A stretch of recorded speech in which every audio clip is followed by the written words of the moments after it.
ആക്രമണത്തിന് പിന്നാലെ ഇന്ത്യ നൽകിയ നയതന്ത്ര തിരിച്ചടിയോട് പ്രതികരിച്ച് പാകിസ്ഥാൻ ഇന്ത്യയുമായുള്ള എല്ലാ നയതന്ത്ര ബന്ധങ്ങളും ഉഭയകക്ഷി കരാറുകളും പിൻവലിക്കും. ഷിംല കരാർ ഉൾപ്പെടെ മരവിപ്പിക്കുമെന്നും ദേശീയ സുരക്ഷാ സമിതി യോഗത്തിൽ തീരുമാനം.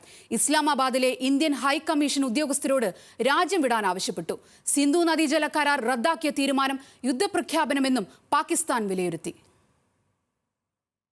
ഭീകരാക്രമണത്തിന് ഇന്ത്യ നൽകിയ നയതന്ത്ര തിരിച്ചടിയുടെ ആഘാതം എത്രത്തോളം ഉണ്ടെന്ന് വ്യക്തമാക്കുന്നതായിരുന്നു പാകിസ്ഥാന്റെ പ്രതികരണം.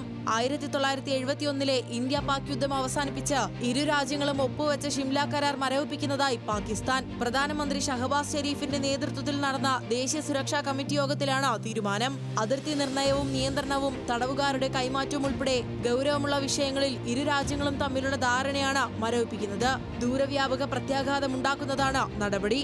സാർക്ക് പ്രകാരം പാക് പൗരന്മാർക്ക് അനുവദിച്ചിരുന്ന വിസ ഇന്ത്യ കഴിഞ്ഞ ദിവസം റദ്ദ് ചെയ്തിരുന്നു. സമാനമായ രീതിയിൽ ഇന്ത്യൻ പൗരന്മാർക്ക് ഇനി വിസ നൽകില്ലെന്നാണ് പാക് നിലപാട്. നിലവിൽ പാകിസ്ഥാനിൽ കഴിയുന്ന ഇന്ത്യൻ പൗരന്മാരോട് രാജ്യം വിടാനും ആവശ്യപ്പെട്ടിട്ടുണ്ട്.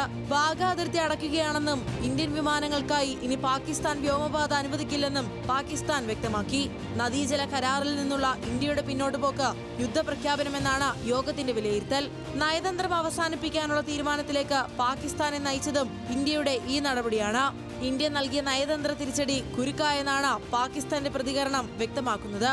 ഷിംല കരാർ മരവിപ്പിച്ച സാഹചര്യം ഇന്ത്യയും ജാഗ്രതയോടെയാണ് നിരീക്ഷിക്കുന്നത്. ഇരു രാജ്യങ്ങളുടെയും തലസ്ഥാനങ്ങളിലും തിരക്കിട്ട ചർച്ചകൾ പുരോഗമിക്കുകയാണ്. അസാധാരണമായ സാഹചര്യങ്ങൾ ഉടലെടുക്കുന്നത് ലോകരാജ്യങ്ങളും ശ്രദ്ധയോടെ വീക്ഷിക്കുന്നുണ്ട്. ഇതിനിടെ ഇന്ത്യൻ ആഭ്യന്തരമന്ത്രിയും വിദേശകാര്യമന്ത്രിയും രാഷ്ട്രപതി ഭവനിലെത്തി പ്രസിഡന്റ് ദ്രൗപദി മുർമുവുമായി കൂടിക്കാഴ്ച നടത്തി.